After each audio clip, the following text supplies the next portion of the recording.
This is unit number 6, construction and analysis of fund flow and cash flow statements. We are going through course number 4, accounts and finance for managers. In this, we are doing block number 2, understanding financial statements. Within that, this is unit number 6, construction and analysis of fund flow and cash flow statements. So in the first part, we will be seeing about working capital and its need, determining working capital requirements. We will take an example and we will try to understand the importance of working capital and how to assess the working capital. So basically, working capital is nothing but current assets minus current liabilities. We have already seen in the balance sheet chapter, working capital is defined as the net of current assets and current liabilities. This is also called as fund flow. Fund flow is used to refer to changes or movements in current assets and current liabilities. This movement is of vital importance in understanding and managing the operations of a business. Funds in the form of cash and cash equivalents in the right quantity are necessary for the smooth functioning of any business. This continuous movement of cash within the business and out of the business could be understood by studying the cash flow statement. Now, we will try to see working capital and its need. Working capital, as defined earlier, current assets minus current liabilities. This, in other words, means all assets held by the business with the objective of conversion into cash during an operating cycle of the business. You remove all the current liabilities or the short-term liabilities, and then we will be left with those assets which are not financed by the short-term credit. Okay. Of these assets, a part is financed by short-term credits which are to be met during the operating cycle representing current liabilities. You remove these current liabilities, remove these short-term credits, and then we will be left with assets which are financed by other things. Thus, current assets less current liabilities or working capital implies amount of resources invested in current assets from sources of finance other than current liabilities or other than short-term credits. This net amount is also the amount available for use in the business in the form of fund. Okay, this amount is used for the regular operations of the business. Okay, we will take an example and we will try to explain the intricacies of working capital, how to prepare a working capital, how to prepare a fund flow statement or a cash flow statement, and how to arrive at the requirements of the working capital. See the example here. Ramsons is a retail outlet dealing in domestic appliances and entertainment electronics equipment owned by Ram. A person by name Ram is starting a business of electronic equipments. The investment in the showroom, display counters, cash registers, furniture, fixtures and so on is 6 lakh rupees. So total investment in the entire building, in the furnitures, in the fixtures, everything for setting up of the shop, electronic equipment shop is 6 lakhs rupees. Ram decides to use straight line depreciation at the rate of 10% per annum. Okay. Ramson's estimated sales is 1 lakh rupees 50,000, 1 lakh 50,000 rupees per month. 50,000 rupees cash sales and 1 lakh rupees on credit to be collected in 4 equal monthly installments. You see here, he's expecting a sales of 1,50,000 rupees every month. Of this 1,50,000 rupees, 50,000 he is expecting in cash and remaining 1 lakh he is expecting in the form of credit. Means amount 1 lakh, that amount will be paid at a later point of time. He is just selling the goods and he will receive the amount at a later point of time.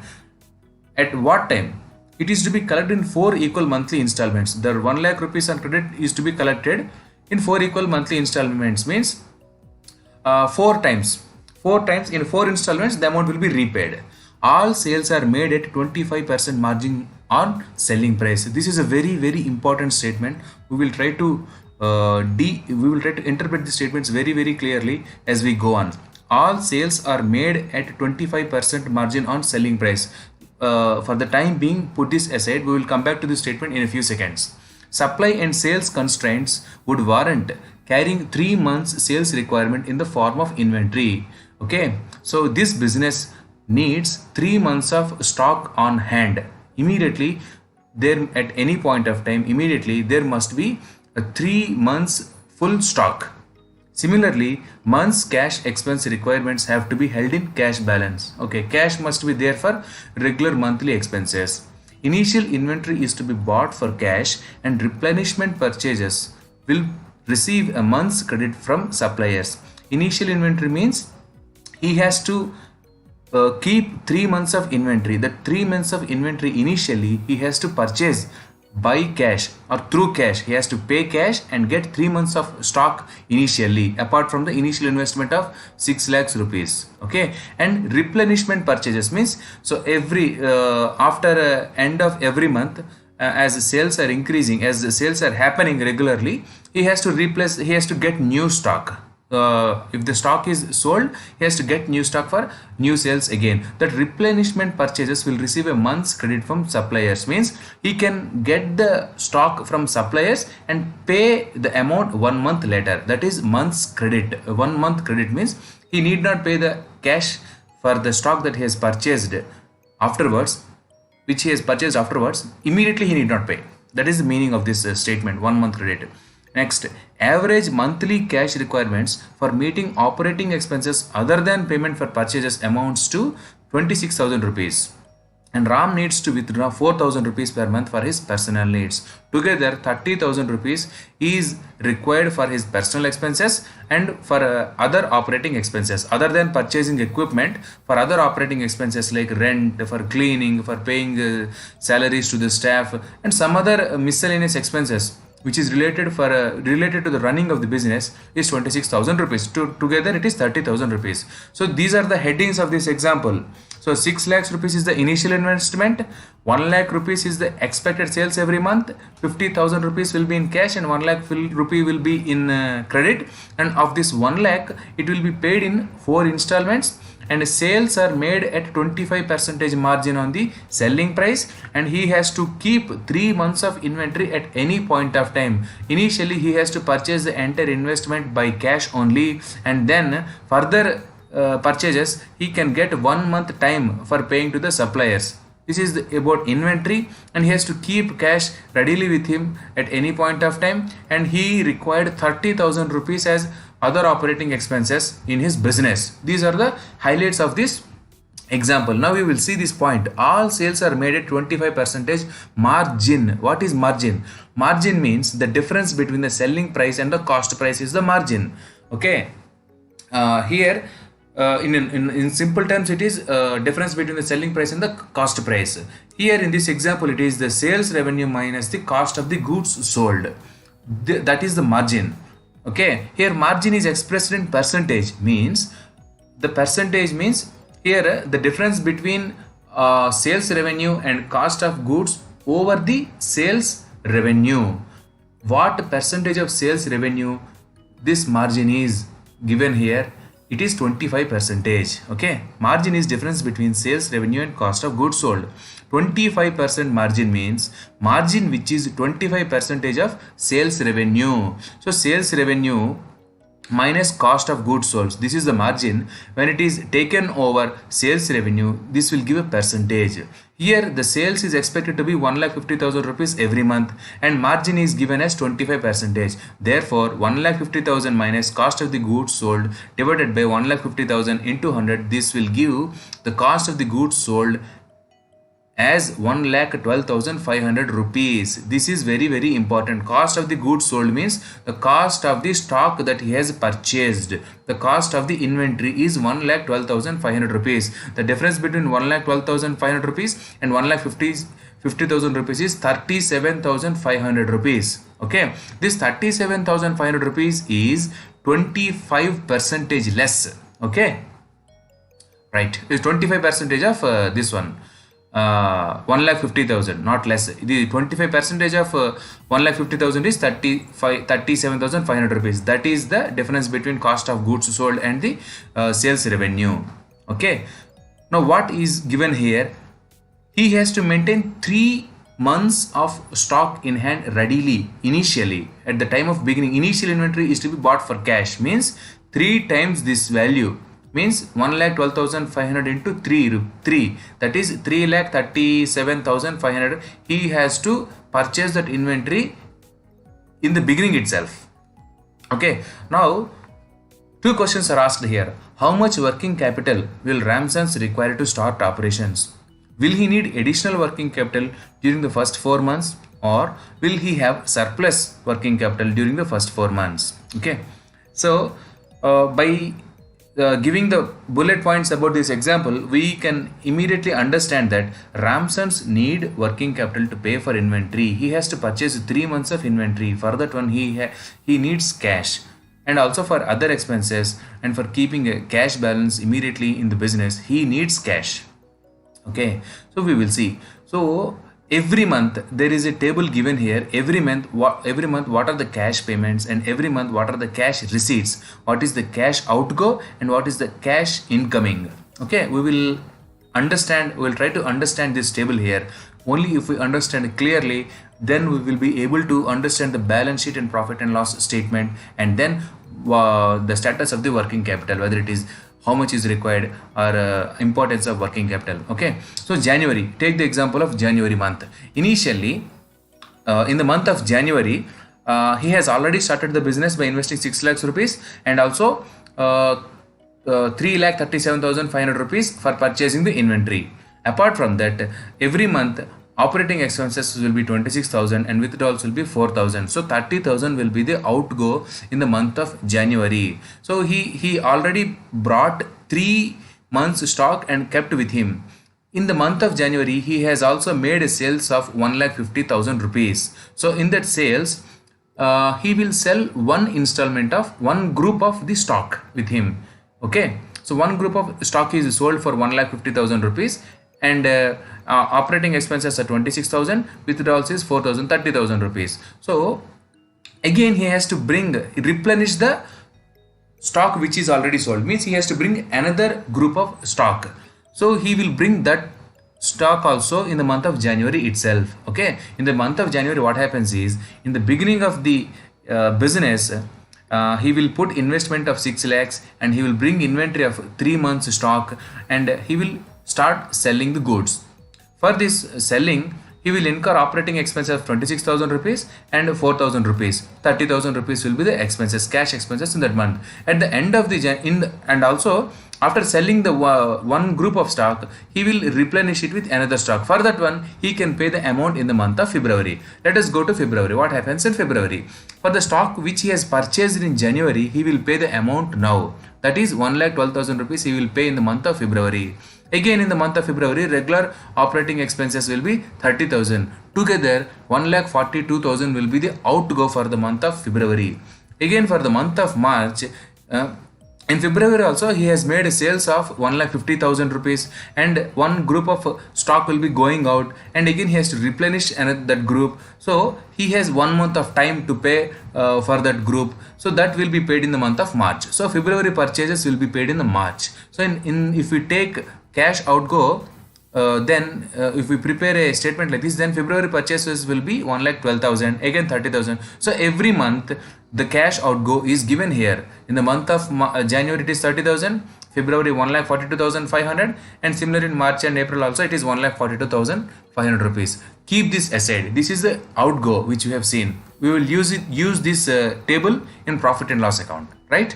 Next, cash receipts. In the month of January, 1,50,000 rupees sales happened, and one group of stock is sold. He maintained 3 months of stock, and one group of stock is sold for 1,50,000 rupees. Of this 1,50,000 rupees, he received 50,000 in cash, and of the remaining 1 lakh rupees, one installment is received in cash. 25,000 rupees is received in cash. The customer will pay in 4 equal installments, and first equal installment is paid in the month of January itself. Therefore, cash receipts in the month of January is 75,000 rupees. Actual sales is 1,50,000 rupees, and actual cash received is 75,000 rupees. Therefore, receivables for the month of January will be another 75,000 rupees. He has to receive, yet to receive. Okay, therefore receivables, this is treated as asset. We will link this in balance sheet later. Okay, February. In the month of February, again another 1,50,000 rupees sales happened. For this one, he receives cash of 50,000 rupees, and the second installment for the sales, credit sales, happened in the January. Okay, the credit sales, January sales second installment 25,000 rupees, and for the month of February another 1 lakh rupees credit sales happened. 50,000 cash, 1 lakh credit. Of this 1 lakh credit, first installment 25,000 rupees is received in February itself. Together 25 plus 50, 1 lakh rupees is the cash received in the month of February. Total sales made up to February is 3 lakhs. 1 lakh 50 in January, 1 lakh 50 in February.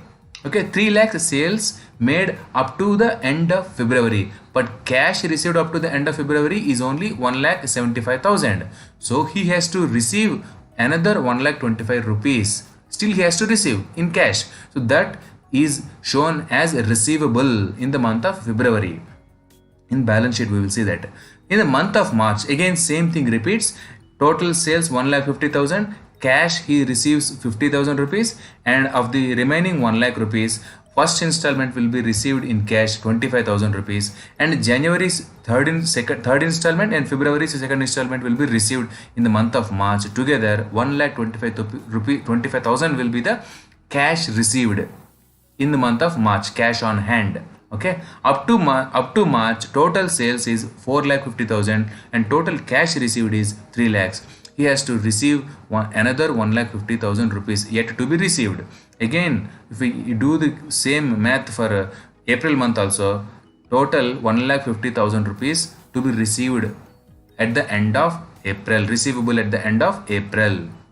Okay, we have seen cash outgo, we have seen cash incoming. Now we will see balance sheet at the beginning. At the beginning of the business, starting of the business, he has put 66 lakh rupees as an initial investment. He has purchased 3 months of stock, each stock valuing 1,12,500 rupees. We have calculated here 1,12,500 rupees is the cost of the inventory, and he has to maintain 3 months. 3 months cost is 3,37,000 rupees. He has purchased initially itself, and he has to maintain cash also for other operating incomes, and for his personal expenses he has to put 30,000 rupees for regular expenses. Together the total assets initially is 9,67,500 rupees. So this is the capital which he has brought in initially. This is the capital put by the Ram at the beginning of his business. This capital has purchased these assets. Therefore assets equal to liabilities plus owner's equity. We have already studied about this equation in the balance sheet chapter. You can see, if you can watch my video if you want to learn that equation. We have assumed that the entire asset requirements are financed by owner's capital. Okay, entire capital is put by the owner himself, and he started the business. Now we will see working capital. Working capital as defined is current assets minus current liabilities. At the beginning of the business, at the beginning of the starting of the business, the working capital is total current assets is 3,67,500 rupees minus current liabilities. There are no current liabilities. He has not borrowed any money initially. There are no liabilities for him initially. This 6 lakhs is a long-term investment. Okay, he has put this in money for constructing the shop or purchasing for putting up the shop, lighting, everything. In the shop. Okay, take it as a shop. Okay, fixed assets, the machinery, you take it as machinery. This is long-term assets. The cash and inventory is a short-term asset. Okay, so 3,67,500 rupees is the working capital at the beginning of the starting of his business. Now schedule of cash balances. Now we will see what is his cash balance at the end of the each month. So initially he has put 30,000 money as cash, and for the month of January the cash receipts, you see from the cash table, cash receipts table, 75,000 rupees is the receipts for the month of January. Total cash available for the month of January is 1,05,000, and he utilized this entire 30,000 in the month of January itself for other operating expenses and for his personal expenses. Therefore at the end of January he is having only 75,000 rupees. This 75,000 rupees will be the opening balance for the month of February. He received 1 lakh rupees in the form of cash in the month of February, and total is 1,75,000 available with him. Now cash payments made is 1,42,500 rupees. You see in the outgo table, cash outgo table, 1,42,500 rupees is the cash outgo for the month of February. Therefore, net cash available with him, cash on hand at the end of February is 32,500 rupees. Similarly, for the month of March, at the end of March, cash on hand is 15,000. At the end of April, cash on hand is 22,500 rupees. We prepare a profit and loss account at the month of the first month, January 31st. This it will look like this: sales minus expenses will give the net profit. Okay, simple. You are not going into the details of taxes, interest, amortization and all those things. Simple. Total sales revenue turnover minus expenses that are incurred for happening those sales. Okay, total sales for the month of January is 1,50,000 less cost of sales. This is the inventory cost of 1,12,500. Other expenses is 26,000. Here we have not considered 4,000 rupees that is personal expenses. We are not considering that one. And depreciation is a non-monetary expense, 5,000. Total expenses is 1,43,500 rupees. Therefore, net profit, actually it is called gross profit. Since we are taking only these items, this is called as net profit. So the net profit at the end of January will be 6,500 rupees. Similarly, net profit at the end of February 6,500, 6,500 at the end of March, at the end of April also 6,500 rupees. At the end of each month, this is the profit. Okay, now we prepare the balance sheet. Balance sheet again we are preparing at the end of each month. For fixed assets, this is the long term assets which he brought by putting capital is 6 lakhs rupees less depreciation. Depreciation actually initially it was given as 10% of all the assets, but here it is given only 5,000. Okay, so irrespective of the highlights or the bullet points given in the example, we will consider straight away this amount is the depreciation. 5,000 is the depreciation every year. Okay, leave aside that one. Now net fixed assets is this minus this, 5,95,000. And inventories, these are all the current assets. Inventories, receivables, cash on hand. Inventory, he has 3 months of inventory, 3 months stock, 3,37,500. Receivables, at the end of January he has to receive 75,000 rupees of cash which he has not received because of the credit sales. In the month of January, 50,000 rupees he received in cash, and 1 lakh rupees he sold in the form of credit, of which first installment of 25,000 rupees is received in the January itself. Therefore 50,000 plus 25,000, 75,000 rupees is the cash he received, and that 75,000 he has yet to receive. That 75,000 is shown as receivables. The total current assets is 4,87,500 receipts. So fixed assets plus current assets together it is 10,82,500 rupees is the total assets. Total capital he invested, as we have seen earlier, is 9,67,500 is the total capital he invested. Okay, now you see 9,67,500 rupees is the total capital, and accounts payable. Not only did he made sales of 1,50,000 rupees in the month of January, he also purchased a stock of 1 month stock again. He sold one group of stock and purchased another group of stock in the form of credit. He purchased in the form of credit. He paid this amount in the month of February. He did not pay it immediately. Therefore, accounts payable is 1,12,500 rupees. Okay.